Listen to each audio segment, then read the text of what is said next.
Apa saja yang mempengaruhi indikator-indikator atau yang mempengaruhi faktor-faktor yang mempengaruhi terhadap kepuasan disabilitas itu terhadap pelayanan publik, pelayanan masjid ya.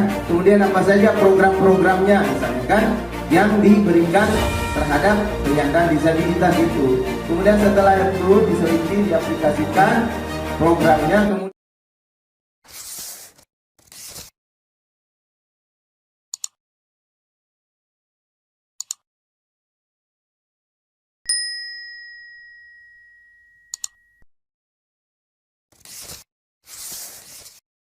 yang ada di NU ya. Pertama-tama marilah kita ucapkan puja dan puji syukur kita kepada Allah Subhanahu wa taala yang mana kita masih bisa diberikan nikmat untuk sehat, hidup ya, dan berkumpul di tempat yang mulia ini ya. Kenapa saya katakan mulia? Kenapa rekan-rekan sekalian, sahabat-sahabat sekalian, ini mulia karena saya selalu teringat ya karena saya meskipun tidak terstruktural di NU BCNU Sumbawa, tapi saya ini adalah NU Tulen ya, tidak ragukan ke-NU-annya ya. Alhamdulillah, saya mengatakan demikian karena apa? Ini salah satu wujud ekspresi kita bagaimana sehingga kita ini bisa berperan penting dalam mengurus NU ya. Karena pesan dawuh Abah Hadratus Syekh Ki Haji Hasyim Asy'ari itu mengatakan, barang siapa yang mengurus NU maka akan kuanggap santriku, dan barang siapa kuanggap santriku maka akan kudoakan dia husnul khatimah beserta anak cucunya. Itu ya, amin. Itu yang kita inginkan sebenarnya ya. Selain kita belajar bersama, kemudian yang kedua, salawat dan salam tak lupa pula kita panjatkan selalu ya, berkelanjutan salawat ini ya. Jangan sekali aja pada saat acara ini ya. Setelah acara ini gak ada lagi ya. Naik motor itu nanti selalu salawat ya. Kenapa penting salawat itu? Salawat itu adalah salah satu media untuk menghubungkan kita dengan Rasulullah, sehingga kelak kita mendapatkan syafaatnya di akhirat kelak. Ini ada Adida Rusman ini, silakan masuk. Ya, saya kenal keluarga soalnya, satu kampung, satu asal ya. Kemudian adik-adik dan sahabat-sahabat ya, saya berdiri ya. Tadi udah dijelaskan survei itu apa ya. Sebenarnya survei itu bagian dari kuantitatif. Coba dibuka slide-nya. Saya karena ini adalah survei dan sekaligus penelitian ya. Coba tahu nanti bisa dipergunakan. Ini mahasiswa semua ya? Mahasiswa ya? Dan dari UTS ya? Dari kampus lain ada juga? Oke ya, sama saja ya. Yang penting kita satu tempat ya. Kami kebetulan alhamdulillah di UTS, saya di Kaprodi ya, manajemen inovasi. Saya mengajar manajemen bid'ah ya. Kenapa? Ya, manajemen bid'ah ya. Kalau dalam bahasa Arab bid'ah itu kan inovasi. Inovasi itu adalah hal-hal yang baru kita buat. Makanya saya bilang, kalau ditanya sama seorang, di mana Pak? Ngajar apa? Saya ngajar manajemen bid'ah. Kemarin ada mahasiswa dari Kairo dan dari apa ya? Dari Pak saya dari Iran dan Prancis ya. Pak ngajar apa katanya kan? What this course do you teach, sir? I teaching management bid'ah. Saya bilang. Kaget ya. Yang dari Iran itu kan dia tahu bahasa bid'ah. What is bid'ah katanya kan? Innovation is a bid'ah. Saya bilang kan. Oh iya, baru dia paham. Oke. Saya ingin memaparkan ya tentang metodologi karena ini penting ya. Kita harus tahu itu apa sih metodologi, apa aja jenis-jenisnya ya. Jangan sampai nanti pada saat pembuatan tesis atau skripsinya nanti asal-asalan diingat ya. Next. Nah, ini yang pertama saya ingin bahas karena kita membahas tentang penelitian. Saya ingin membahas pertama yaitu metode penelitian kuantitatif. Kuantitatif itu adalah salah satu metode di dalam kita melakukan research ya. When you doing the research, you must be know what kind of the methodology that you use, okay?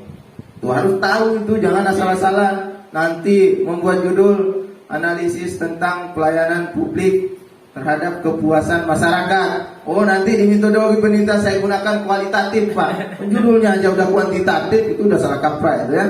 Dari judul itu bisa kita tahu, ya. Jadi jangan asal-asalan, ya. Pertama kuantitatif. Ya, kuantitatif pada dasarnya banyak ahli yang mengatakannya. Salah satu di sini Muri ya mengatakan bahwa penelitian itu suatu kegiatan mengikuti langkah-langkah proses dan panjang. Intinya kualitatif itu berkaitan dengan angka-angka ya, angka-angka, dan angka-angka itu ada uji analisisnya. Itu intinya. Apakah adik-adik nanti sahabat-sahabat menggunakan uji inferensialnya ataukah menguji deskriptif inferensialnya dan seperti itu ya. Itu intinya itu. Oke, next. Biar panjang-panjang slide-nya soalnya ya. Kemudian masalah yang dikehendaki itu sebenarnya apa sih? Pertama bisa fenomena sosial, gejala sosial kayak tadi survei itu bisa diteliti dengan menggunakan metode kuantitatif ya. Next. Loncat-loncat saja ya. Kemudian dalam penelitian kuantitatif itu tentunya harus menentukan rumusan masalahnya ya. Misalnya penelitian tentang survei tadi, sejauh mana masjid itu ramah terhadap penyandang disabilitas. Tentukan dulu rumusan masalahnya apa saja. Misalnya kan pertama misalnya apa saja yang mempengaruhi indikator-indikator atau yang mempengaruhi faktor-faktor yang mempengaruhi terhadap kepuasan disabilitas itu terhadap pelayanan publik, pelayanan masjid ya. Kemudian apa saja program-programnya misalnya kan yang diberikan terhadap penyandang disabilitas itu. Kemudian setelah itu diseliti, diaplikasikan programnya, kemudian dianalisis nanti ya, sejauh mana sih setiap indikator-indikator itu mempengaruhi. Nanti kan ada data di sana dianalisis. Misalnya penyandang disabilitas itu masalahnya saya di masjid itu disediakan kursi roda misalnya untuk sholat 5 waktu misalnya kan, itu seberapa persen nanti dianalisis. Itu ada indikator yang kita gunakan di sana. Tidak asal-asalan oh ini puas ya kan, ya nggak bisa, harus ada indikator dan harus ada ahli nanti kriteria yang akan kita gunakan dalam membuat kuesioner. Tadi udah dijelaskan baik itu menggunakan email ataupun tatap muka, tapi biasanya yang valid itu tatap muka ya. Next. Itu harus ada rumusan masalah. Terus jenis variabelnya ya. Ini variabelnya ada 2, ada variabel bebas dan terikat. Pasti itu kan. Artinya variabel terikat itu dia tidak bisa berdiri sendiri, harus diikat dengan variabel bebasnya ya. Seperti itu. Next. Nah ini klasifikasi variabel berdasarkan data ya. Itu ada variabel distrik namanya kan. Itu menggunakan variabel kategorikal ya, yaitu variabel yang mana pemilihannya dilakukan secara kategori ya, dengan memperhatikan perbedaan kualitatifnya ya. Variabel ini tidak mempunyai angka pecahan, jumlah bisa 2 ataupun dapat lebih dari 2 variabel. Next. Kemudian yang seterusnya yaitu variabel yang sinambung ya, variabel kontinu namanya. Miliki nilai berhubungan ada dalam beberapa tingkatan degree ya. Kurang lebih misalnya kan dalam bahasa Inggris itu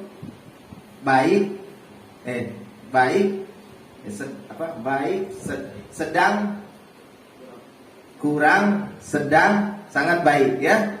Kalau ada perbandingan seperti itu ada namanya better, best, good, better, the best. Nah seperti itu. Ada degree dia perbandingan di sana. Next. Kemudian ada variabel bebas dan variabel terikat. Tadi sudah saya jelaskan ya. Variabel bebas itu adalah variabel yang mempengaruhi, menjelaskan atau menerangkan variabel yang lain. Kemudian variabel terikat itu variabel yang dipengaruhi dan diterangkan oleh variabel lain, tetapi tidak mempengaruhi variabel yang lainnya. Contohnya seperti ini. Tingkat kepuasan, tingkat pelayanan puskesmas terhadap kepuasan pengguna ya, atau user di lingkungan setempat. Nah, itu variabel terikatnya itu variabel terikatnya itu adalah kepuasannya, variabel bebasnya yaitu pelayanannya ya, seperti itu. Next. Kemudian paradigma penelitian. Ini paradigma pertama, paradigmanya itu adalah kumpulan longgar dari sebuah asumsi yang dipegang bersama konsep ya, atau proposisi yang mengarah ke cara berpikir dan penelitian sebagaimana mendasar untuk mempersepsikan, menilai dan melakukan ya. Paradigma penelitian kuantitatif itu intinya bagaimana kita melakukan persepsi, kemudian kita menganalisis, kemudian kita menyimpulkan dari data itu seperti itu ya, dengan melalui tadi analisis, baik itu impartial analisis, descriptive analisis ya. Nanti ada rumus-rumusnya di impartial itu ya. Karena sekarang agak mudah ya, bukannya hal yang sulit lagi untuk menganalisis data, karena sekarang ada SPSS, berbagai macam, tinggal masukkan data, analisis, selesai. Nanti kita lihat aja mean-nya seperti apa, mediannya seperti apa, ya kan? Average-nya seperti apa, itu tinggal dimasukkan. Sum-nya seperti apa, nilai terendahnya seperti apa, low value-nya and higher value-nya seperti apa, itu tinggal langsung tag beberapa menit ya keluar, ya. Jadi nggak sulit lagi ya. Kemudian next, masih menemukan masalah tadi sudah. Ini pengertian teori. Langsung saja, ini karena teori. Next. Nah ini, next. Nah ini, ya yang penting ya, jangan sampai tidak ada teori ya. Misalnya kita ingin menganalisis tentang disabilitas, kita pastinya di sana variabelnya apa? Pasti ada tentang teori tentang disabilitas, ya kan? Dampak disabilitas, bagian dari disabilitas seperti itu. Harus ada teori-teori yang mendukung. Sehingga apa? Kenapa dibutuhkan teori ini?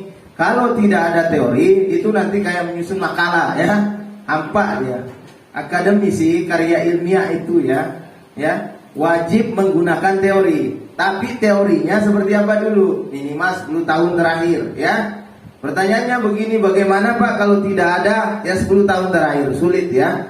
Itu boleh dipergunakan teori itu ya, selama dia tidak ada lagi teori dikembangkan. Misalnya ada buku yang ditemukan, itu teorinya itu dia aja yang ada sepanjang zaman itu ya, nggak ada lagi yang mengembangkan lagi teorinya. Itu boleh kita pergunakan. Tetapi kalau sekarang teori-teorinya ini bisa sekali dan mudah sekali kita dapatkan ya, karena sekarang internet ada masuk, jurnal-jurnal internasional itu ada ya.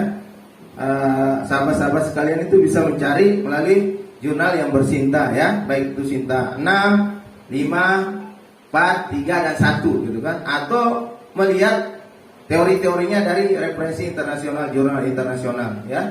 Di jurnal internasional itu nanti masuk aja di Jurnal Science of International itu keluar nanti kan, Skimago namanya, klik aja Skimago nanti kan keluar di sana kan, Skimago keluar di sana. Ada jurnal Q1, Scopus 1 maksudnya ya, ada Q1 itu Scopus 1, Q2 itu Scopus 2 ya, Q3 Scopus 3, Q4 sampai dengan Q5. Tetapi yang akan sulit itu kita kadang-kadang untuk mengakses jurnal atau referensi untuk ngambil teori itu yang Q1, Q2 itu sulit.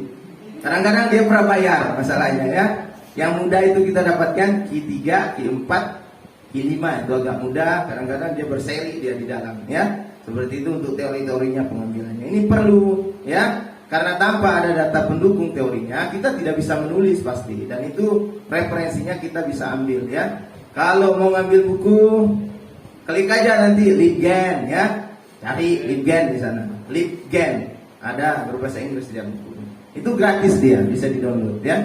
Tinggal sesuaikan saja misalnya sosiologi, klik aja sosiologi, antropologi, klik aja ya. Udah masuk di LibGen itu nanti bisa akses, itu gratis dia. Oke, next. Itu untuk teori ya. Cara praktis mengambil. Next. Ini sudah tadi. Ini kerangka berpikir ya.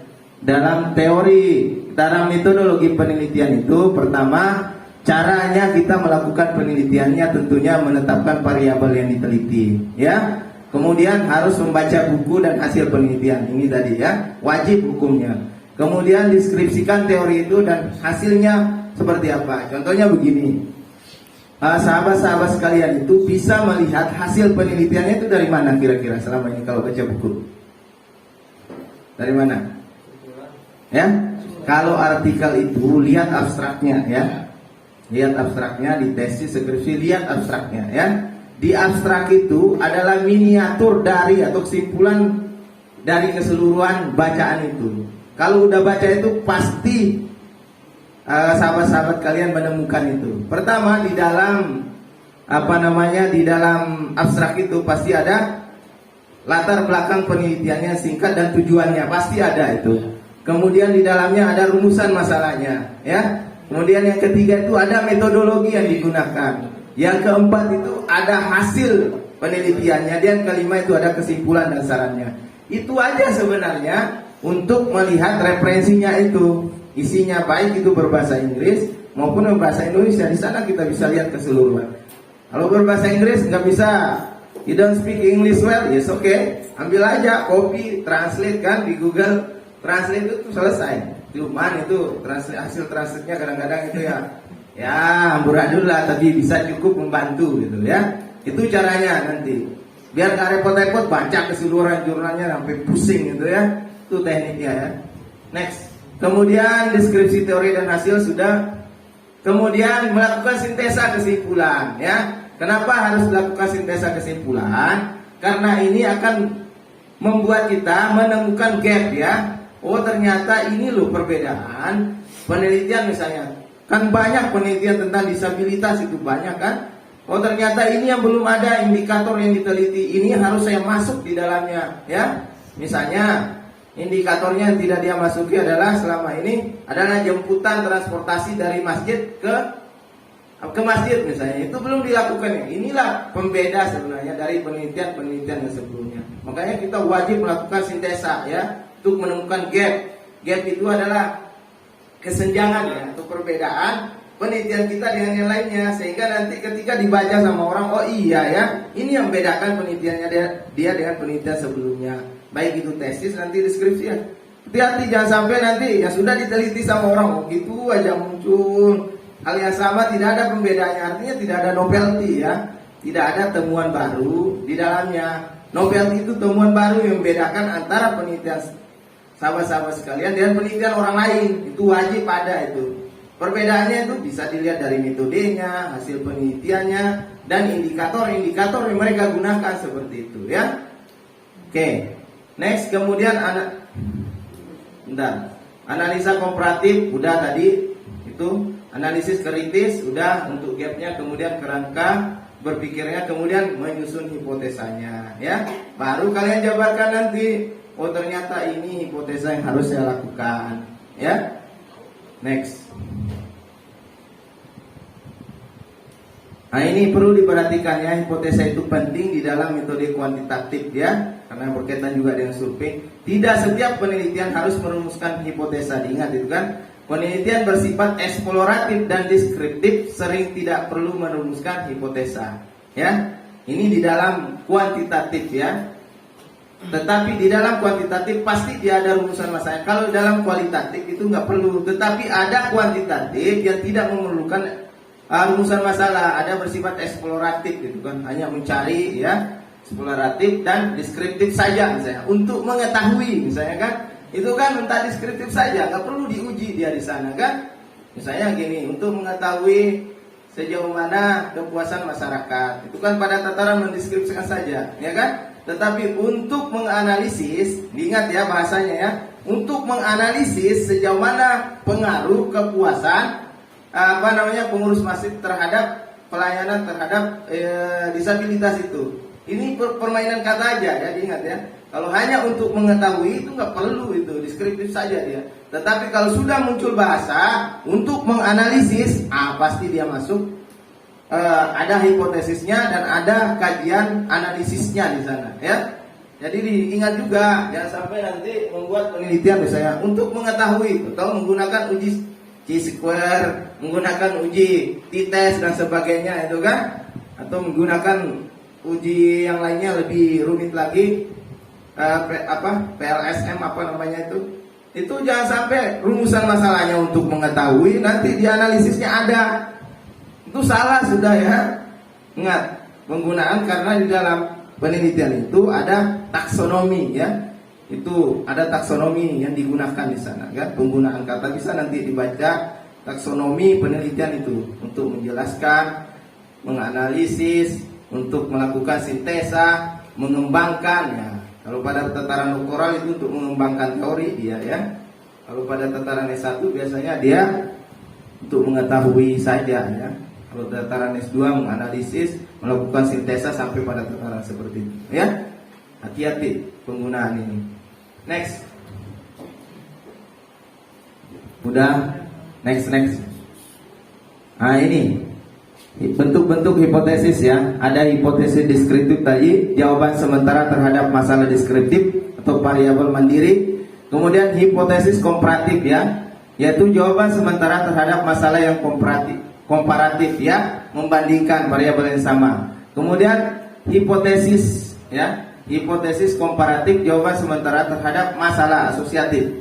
Ini ada melihat hubungan. Yang tadi kan kalau dia dikomparatif artinya membandingkan dua hal yang sama, variabel yang sama. Kalau yang di asosiatif, hipotesis ya, komparatif yang satu ini hubungan asosiatifnya, selain dia membandingkan, dia akan melihat hubungan asosiatif antara variabel yang satu dengan yang lain. Ada tambahan dia di sana ya.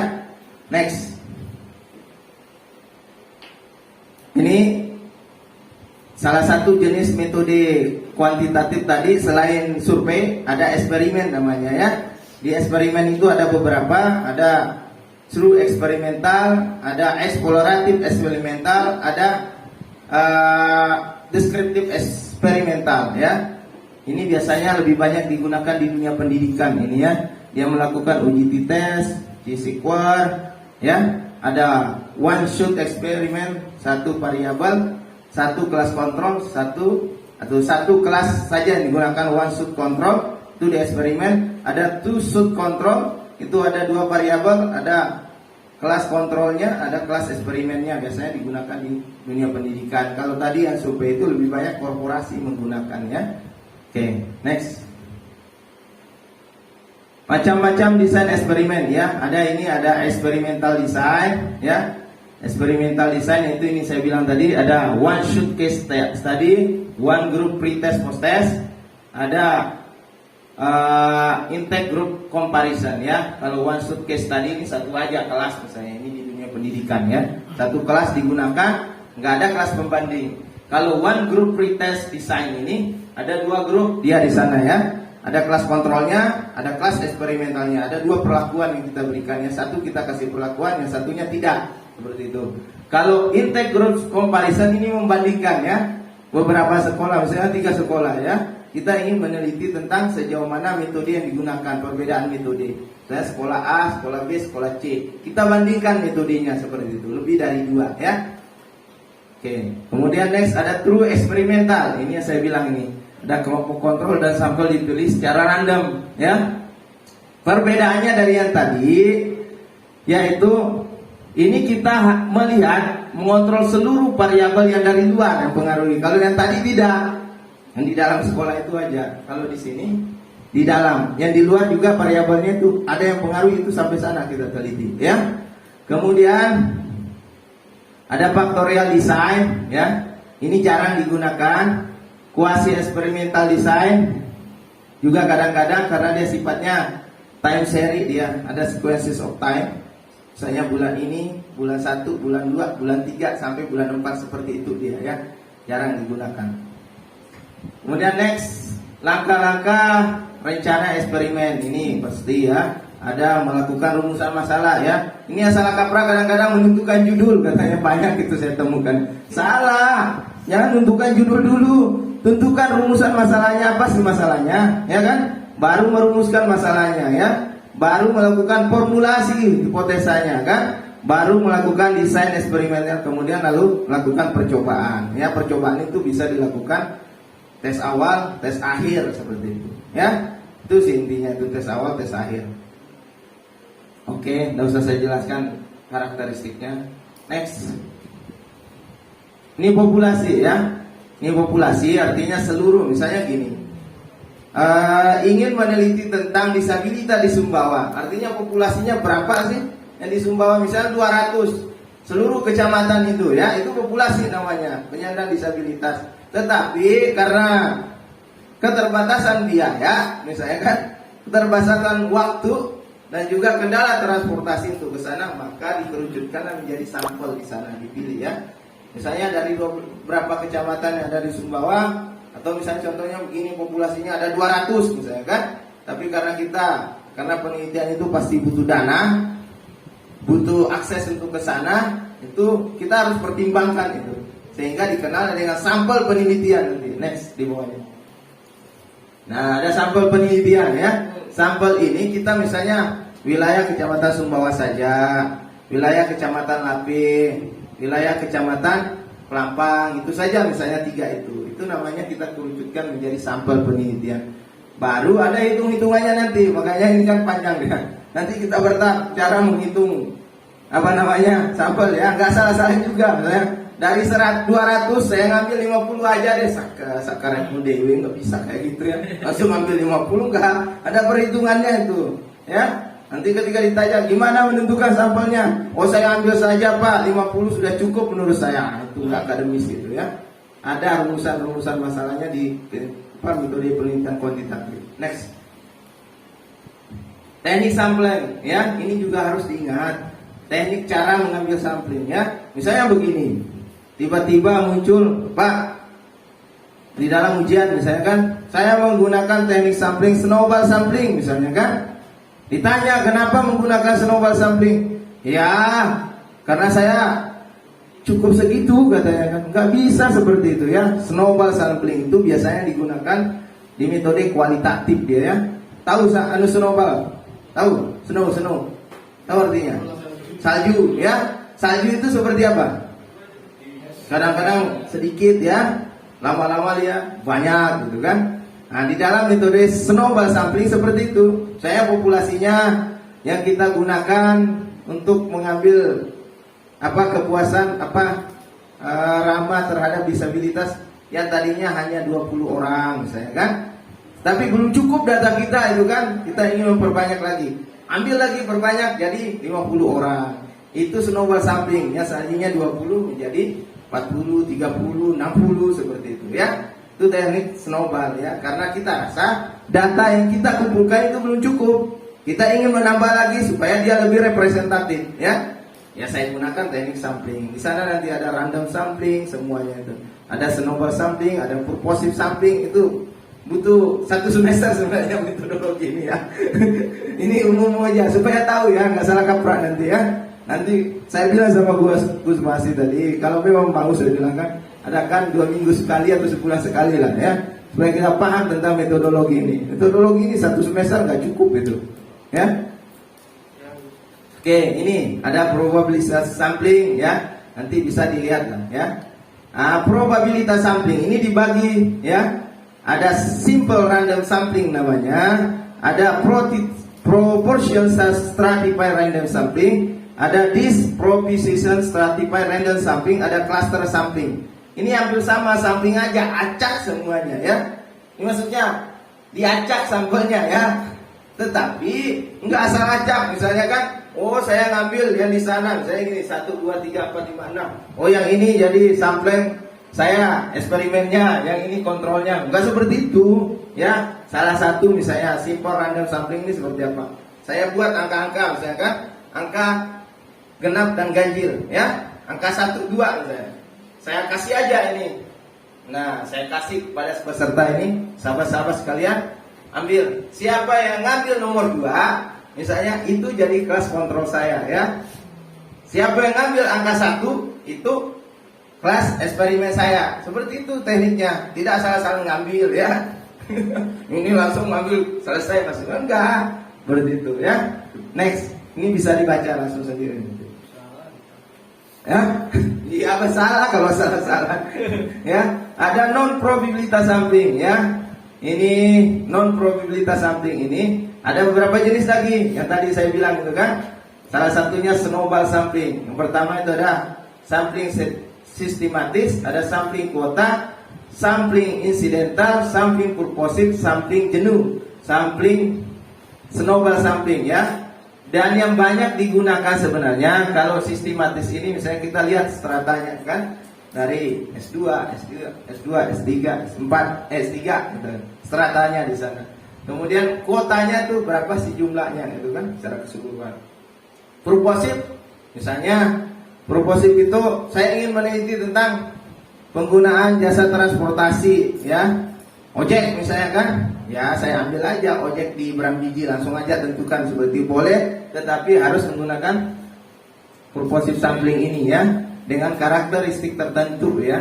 Kita jabarkan karakteristiknya, langsung kita tunjuk pakai ini. Kemudian sampel jenuh ini nggak ada lagi ya, populasinya 50 ya, kita ambil semua dia 50 gitu. Ya. Kemudian ada snowball sampling tadi yang tadinya 20, 30, 40 seperti dan selanjutnya ya. Ini yang ini biasanya banyak digunakan di kualitatif ini ya. Oke, next. Ini menggunakan ukuran sampling ya. Kayak saya bilang tidak boleh acak-acak. Ini Profesor Sugiono ya. Bisa kalian, makanya di dalam survei demokrasi itu pemilihan umum itu kadang-kadang menggunakan margin errornya 1%, margin errornya 5%, margin errornya 10% ya. Ini juga nggak salah-salah ya. Melihat nanti kita akan mengetahui ukuran samplingnya itu dengan melihat margin errornya misalnya 1%, 5%, 10% misalnya kan, tinggal dimasukkan ke rumus ini. Tetapi ada cara yang paling jitu ya. Ada T-table namanya itu kan. T-table itu sudah ada ya. Misalnya 1%, 5%, sama 10%. Di sana sudah ada dia. Misalnya 200 orang, ya kan? Lihat aja 10% berapa jumlahnya, biasanya 100 atau berapa itu sudah ada di sana. Tinggal tarik aja kiri.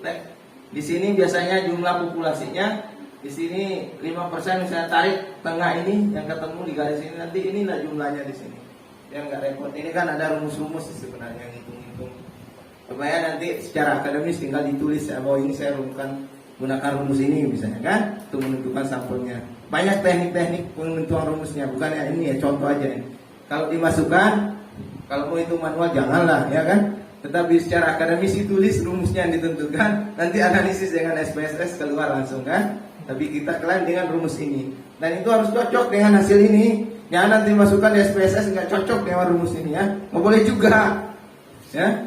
Next, ini satu contoh ya, menentukan ukuran sampling. Ini yang tadi saya bilang kan, misalnya satunya ada 1000 orang dikelompokkan berdasarkan jenjang pendidikannya sistematis itu kan. Satunya 50, sarjana mudanya 300, SMK-nya 500, MP-nya 100, SD-nya 50, itu populasi berstrata ya, sistematis ya. Kemudian jumlah populasi 1000 itu, misalnya saya ingin mengambil 5%, maka jumlah sampelnya adalah 258. Kalau 50% margin errornya ya. Ini kita menggunakan teknik sampling berstrata ya. Oke, paham?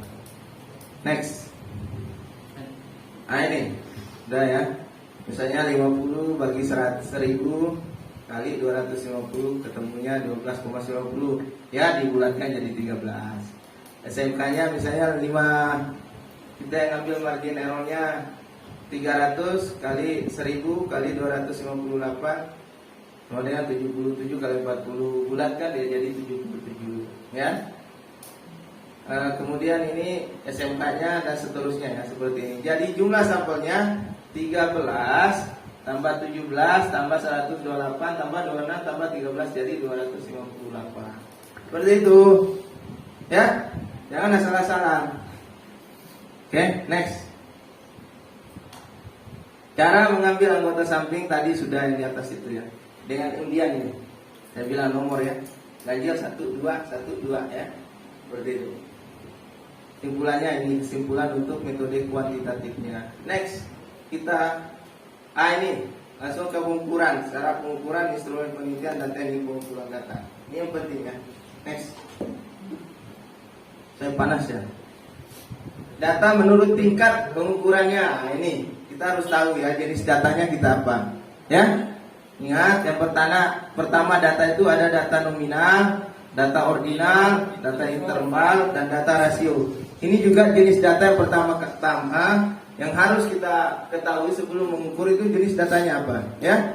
Pertama data nominal, data ordinal, data interval, data rasio. Ya, harus diperhatikan ini dulu. Next. Kemudian skala pengukuran dan instrumen penelitian. Ini macam-macam pengukuran ya, yang sering digunakan. ada skala Likert, ada skala Goodman, ada rating scale, ada semantik diferensial ya. Skala Likert ini misalnya ingin mengukur sikap, pendapat dan persepsi seorang atau kelompok tentang fenomena tertentu ya. Kita menggunakan skala Likert, variabel dijabarkan sebagai berikut. Next ke bawah. Nah ini skala Likert ya. Sering kan temui ini kan. Ini sangat setuju, setuju, ragu-ragu, tidak setuju, sangat tidak setuju. Atau menggunakan positif ya, sangat positif, positif, negatif, sangat negatif. Atau bisa menggunakan selalu, sering, kadang-kadang, tidak pernah. Atau bisa menggunakan sangat baik, baik, tidak baik, sangat tidak baik. Ini skala Likert ini namanya ya. Next. Nah baru nanti ada pensporsnya dia kan, mengambil skala Likert 5 misalnya. Ini contoh skala Likert 5, 5, 4, 3, 2, 1. Tinggal berikan aja skor ya. Next sebentar. Kembali. Nah ini ya. Misalnya gini, 25 orang menjawab sangat setuju ya. 10 orang, 40 orang menjawab sangat tidak setuju ya kan. Ragu-ragu menjawab tidak setuju, sangat tidak setuju dan sebagainya. Skala Likert. Next. Nah ini skala Goodman. Tadi skala Likert, skala Goodman. Skala pengukuran dengan dua jawaban yang tegas. Data yang didapat interval ada rasio 1 dan 0.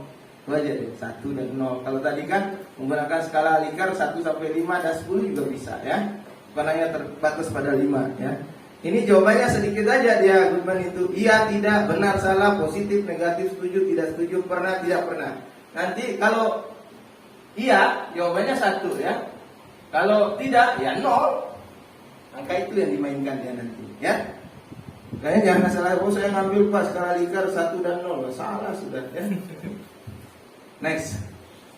Nih, semantik diferensial ya. Nih, skala ini mengukur sikap bentuk tersusun dalam satu garis kontinum ya. Jawaban sangat positif terletak pada sebelah kanan, jawaban sangat negatif sebelah kiri. Jadi diingat nanti ya, kan ada itu dua disandingkan. Kontinu itu disandingkan. Yang sebelah kanannya kadang-kadang itu menggunakan positif ya.